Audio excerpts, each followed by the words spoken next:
আমার একটা 2016-17 সাল নাগাদ ডোনা গাঙ্গুলির একটা ইন্টারভিউ আমার সাথে খুব ভাইরাল হয়েছিল। আচ্ছা, আমি হঠাৎ করে একদিনকে দেখি যে পিয়ালি বলে একজন আছে, পিয়ালি বসাক, আমাদের চন্দননগরের। তা আমি বলি যে এই কথা তুলে ধরা দরকার, এবং ওর তখন অনেক টাকা লোন হয়ে গেছে। এই মেয়েটা আমাদের দেশ এবং রাজ্যের কাছে একটা গর্ব। আমি সব ভুলে যাই, আমার মানি ব্যাগে খুব দরকারি জিনিস আছে, এটা পেলে আমাকে ফেরত দিয়ে দেবেন, টাকা পয়সা ফেরত লাগবে না, ডকুমেন্টস গুলো লাগবে, তলায় আমার ফোন নাম্বার।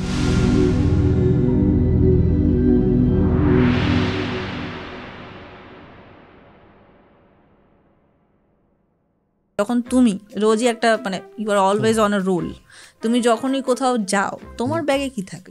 আমার ব্যাগে ফার্স্ট একটা স্টেটমেন্ট থাকে। ব্যাংক স্টেটমেন্ট নাকি? হ্যাঁ, বিশাল বড় স্টেটমেন্ট থাকে। এই স্টেটমেন্টটা আমি খুলে দেখাচ্ছি, একদম পরিষ্কার স্বীকারোক্তি থাকে। আচ্ছা, সেটা হচ্ছে, আমি সব ভুলে যাই, আমার মানি ব্যাগে খুব দরকারি জিনিস আছে, এটা পেলে আমাকে ফেরত দিয়ে দেবেন, টাকা পয়সা ফেরত লাগবে না, ডকুমেন্টস গুলো লাগবে, তলায় আমার ফোন নাম্বার। তো সুতরাং আমি যখন যাই তখন আমার এই করে এইটা একটা বিশাল বড় টেকনিক, যারা ভুলে যান তাদের জন্য বলছি। এই করে আমি গাড়ির কাগজ, তারপরে তোমার লাইসেন্স, মানি ব্যাগ বহুবার ফেরত পেয়েছি। আমি যেখানে খুশি যা খুশি ভুলে যাই। তুমি এত সুন্দর করে একটা পুরোনো কাগজ বার করলে, আমি বললাম ক্লাস 8 এর প্রেমপত্র ছিল ওটা, তুমি বুকে করে রেখে দিয়েছো আগে। না না, একদমই না, কারণ এটা বড় স্টেটমেন্ট জীবনের সম্পর্কে। বস, এটা পার্স, এবং আমি রিয়েলি অ্যাপ্রিশিয়েট করছি যে তুমি এটা করেছো। লোকে কিন্তু এগুলো করে না, এটা খুব বুদ্ধিমানের কাজ। এটা দেখে অনেকে এই টিপসটা পেয়ে গেল। এতটা ভুলেও না, যে রেটে আমি ভুলি। তোমার সামনে কে বসে আছে তুমি জানো না, ঠিক আছে? আমি রানু মণ্ডলকে কোট করতে চাই, আমি তো জানি আমি কি। তোমার বাড়ির সামনে যে গঙ্গা ঘাটটা আছে, ওখানে তো আমরা আড্ডা দিতে যেতাম। জীবনে বহুবার আমি বাইক নিয়ে গিয়ে হেঁটে বাড়ি চলে এসেছি। বাইকটাই ভুলে গেছো? এইবার এসে বুঝতে পারছি না যে আমি বাইকটা রেখেছি কোথায়। এবার বিভিন্ন জায়গায় খুলে খালে লোকজনকে ফোন টোন করে, ভাই আমি মনে পড়ছে সেই ওই জনি লিভারের মতো, যে ভাই আমি লাস্টে কোথায় ছিলাম মনে পড়ছে, আমাকে কোথায় বাইকে করে দেখেছিলিস? তারপরে একটা বন্ধু বলে, আরে আমরা তো বাইক নিয়ে গেলাম রায়ঘাটে, তারপর তুই হেঁটে চলে গেছেন। ঠিক আছে, আবার টেনশন, বাইকটা চুরি হয়ে যায়নি তো? এটাও আমি বলেছি। স্টেটমেন্ট আগে থেকে অবশ্যই তুমি একটা পুরস্কার পাবে সরকারের তরফে, ভুলশ্রী। রাইট। তো যাই হোক, এটা নিয়ে আমরা আরেকটু পরে ভুলশ্রী নিয়ে আবার এগোবো। এটা বলো যে পডকাস্ট যে শুরু করলে, এই আইডিয়াটা নিশ্চয়ই তোমার মাথায়, জানি না কিভাবে এসছে, তবে অন্যদের থেকে কোনো অনুপ্রেরণা বা কিছু নাকি? জাস্ট পাতি ইন্টারভিউ করবো? বিশাল বড় কাহিনী আছে, ছোট করে বলো, নাহলে বাকি কাহিনীগুলো শোনা হবে না। হ্যাঁ, কাহিনীটার মধ্যে একটা ব্যাপার আছে, হচ্ছে যে মানে তুমি তো আমার সাথে দেখেছো যে গৌরবের হেভি বন্ধুত্ব। এবার গৌরব আর আমি, ওই ওদের পাটুলির উল্টো দিকে একটা গলি আছে, রাস্তা, গলি না রাস্তা, যেখানে ওর বিয়ে অনুষ্ঠানটা হলো, ওর পাশে একটা গলি আছে, ঠিক আছে? রাস্তায় যেতে যেতে আমাদের হেভি জোর বাথরুম পেয়ে গেছিল। গৌরব বলছি, গুরু এখানে বলে বাথরুম যাবো, বলছে একটা গাছ আছে, ঠিক আছে? বলছে ওই গাছের তলায় গিয়ে বাথরুম করতে হবে। বলছি কেন? এরম একটা হঠাৎ। বলছে ওই গাছের তলায় গিয়ে কিরণ বাথরুম করেছিল, ওর সাবস্ক্রাইবার বেড়ে গেছে, আমি করেছি আমার বেড়ে গেছে, তুমিও করো বেড়ে যাবে, ঠিক আছে? তো যাই হোক, এটা গেল। ভাই, লোকে গাছে জল দিলে গাছ অক্সিজেন দেয়, গাছে মূত্র বিসর্জন করলে সাবস্ক্রাইবার দিচ্ছে গাছ। এটা বাস্তব, ওকে জিজ্ঞেস করবে দেখা হলে, ঠিক আছে? এটা তো একটা হলো কাহিনী। এবার এই সূত্র ধরে যেটা হলো সেদিনকে, তখন আমার স্টক মার্কেটের একটা, মানে এখনও আছে, স্টক মার্কেট নিয়ে আমরা কাজ করছি। স্টক মার্কেটে তখন আমার তোমার সিলভার বাটন এসে গেছে, 1 লাখ সাবস্ক্রাইবার হয়ে গেছে, ঠিক আছে? আর গানে তো তোমার ফেসবুক পেজগুলো ভেরিফাইড হয়ে গেছে। আমরা আলোচনা করছিলাম যে নতুন কি জিনিস আমরা করতে পারি, ঠিক আছে? এটা তো একটা ইয়ার্কির পার্ট গেল। তারপর ওই হাঁটতে হাঁটতেই আমরা আলোচনা করছিলাম ওখানে।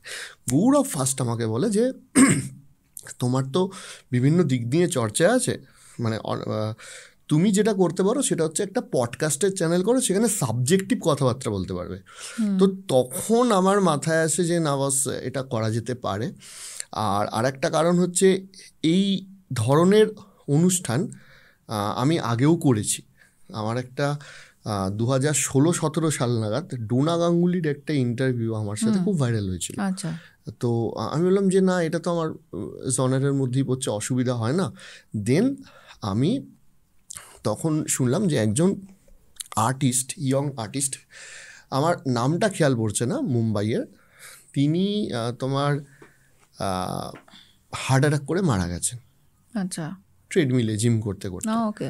তো তখন বললাম যে আমার মনে হলো যে এইটা নিয়ে একটা এপিসোড করা যেতে পারে, কারণ তুমি হয়তো শুনে থাকবে আমাদের শ্রীরামপুরে বন্ধন ব্যাংক যে আছে বা ইন্ডাসইন্ড ব্যাংক আছে, ওনার ম্যানেজার আমার খুব ক্লোজ ছিল।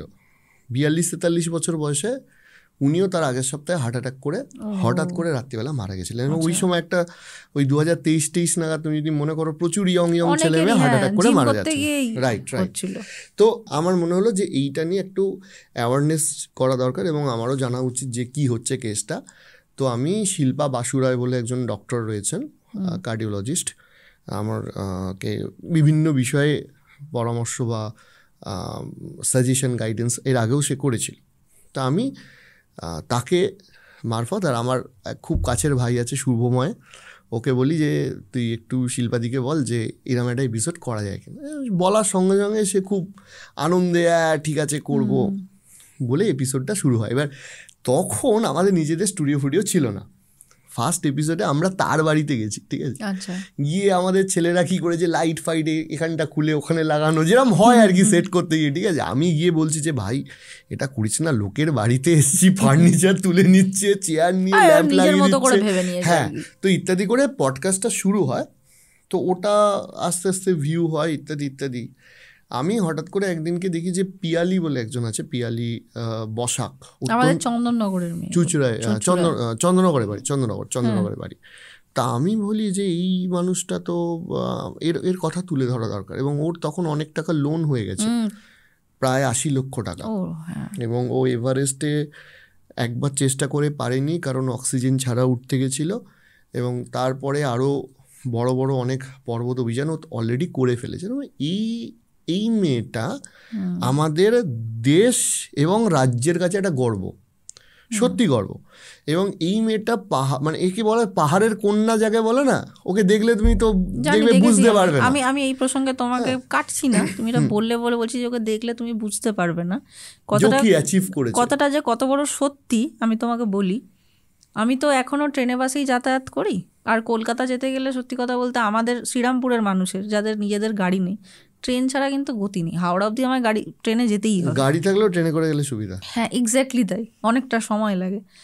তো আমি হাওড়া থেকে একদিন ফিরছি ট্রেনে, আমি দেখছি লেডিস কম্পার্টমেন্টের বাইরে একটি মেয়ে দাঁড়িয়ে আছে, তাকে কেউ ফিরেও তাকাচ্ছে না তার দিকে, এবং তাকে ধাক্কা মেরে লোকে চলে যাচ্ছে। এবং ওই মেয়েটা হচ্ছে এই পিয়ালি।